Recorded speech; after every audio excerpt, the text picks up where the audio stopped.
Assalamualaikum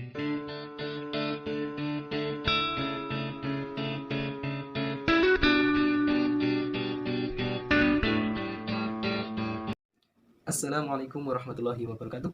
Jumpa lagi dengan saya Muhammad Nuril Huda. Jadi ini adalah pertama kalinya saya menampakkan wajah saya ya teman-teman. Jadi kali ini saya akan memberikan informasi yang sangat bermanfaat bagi teman-teman yang akun YouTube-nya di-banned oleh pihak YouTube.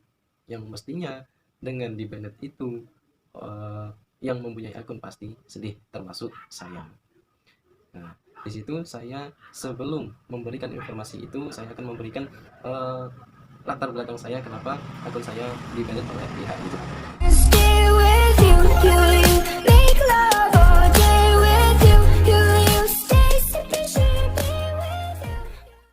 Jadi mulanya saya itu apa ya?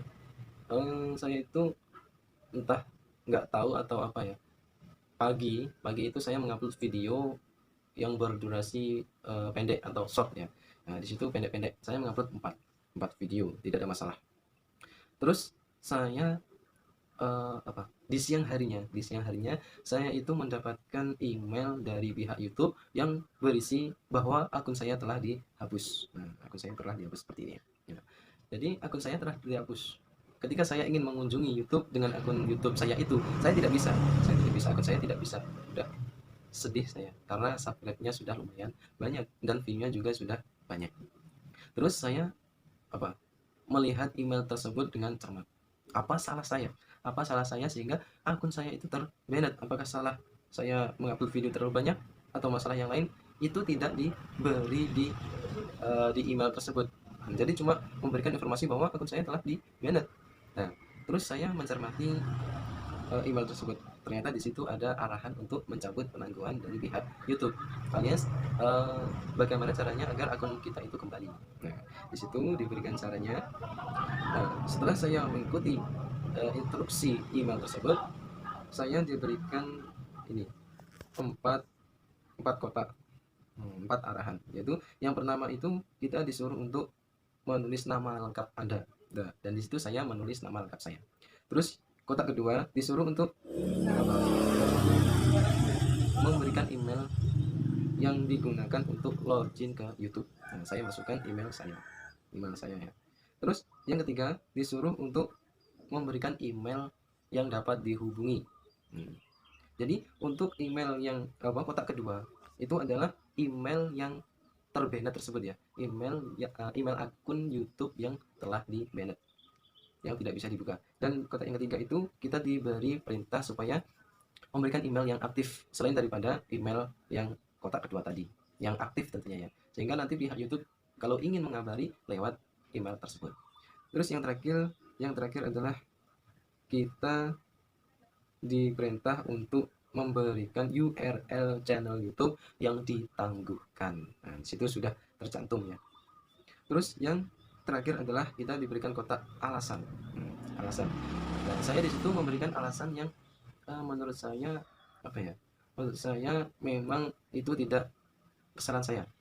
Jadi kotak itu saya berikan tulisan-tulisan yang tidak apa ya? Contohnya ya memang kalau saya tidak bersalah ya saya tulis tidak bersalah dengan bahasa yang resmi. Ada yang bilang itu kalau ingin diterima harus bahasa Inggris. Tidak harus, karena pihak YouTube juga pintar, bisa mentranslate bahasa-bahasa kita. Terus setelah saya tulis banyak, ya nggak terlalu banyak, cuma beberapa 2 paragraf atau 1 paragraf yang berisi kalimat yang banyak, terus saya kirim.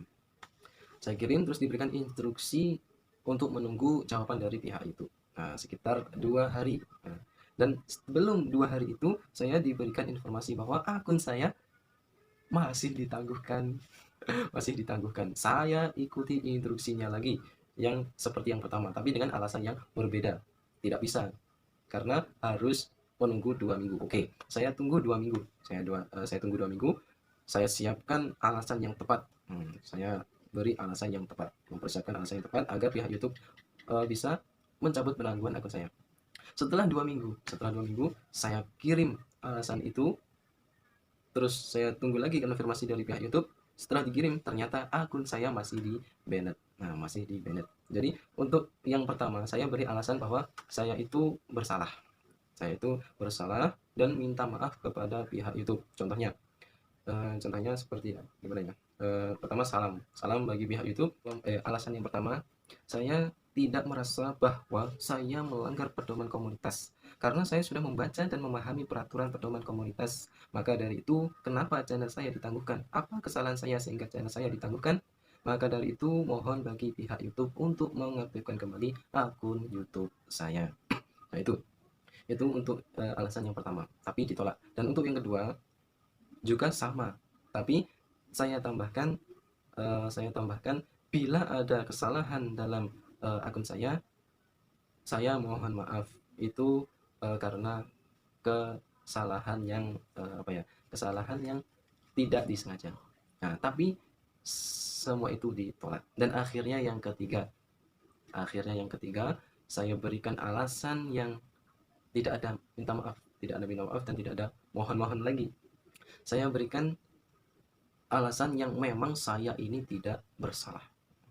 Walaupun mungkin saya merasa bersalah karena mengupload terlalu banyak. Nah, mungkin itu kesalahan saya, dan mungkin juga karena ada kesalahan yang lain, ya seperti apa ya, curang dalam view. Nah, itu atau bukan, dalam komen saya yang spam, mungkin itu. Tapi kok sebegitunya. Nah, untuk alasan yang ketiga saya berikan alasan bahwa saya ini tidak bersalah. Bahwa gini, saya berikan alasan bahwa untuk pihak YouTube, saya tidak merasa melanggar komunitas YouTube. Saya tidak merasa melanggar komunitas YouTube. Dan pihak YouTube mungkin melakukan kesalahan dalam akun saya sehingga akun saya di banned. Insya Allah kurang lebih seperti itu. Karena untuk alasan yang ketiga itu tidak saya persiapkan, hanya mencoba-coba. Tapi alhamdulillah keterima. Tapi untuk alasan yang ketiga itu sudah sekitar 2 bulan saya berikan. Jadi hampir saya putus asa. Jadi ketika akun saya di banned, saya membuat akun lagi. Sudah mendapatkan sekitar 130 subscriber dalam waktu 2 bulan.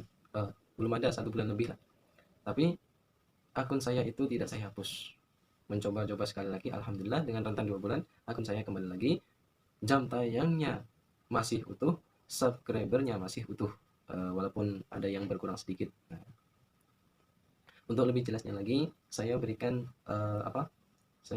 contoh alasan yang tepat di deskripsi, karena mungkin ini sangat bermanfaat bagi akun YouTube-nya yang di banned.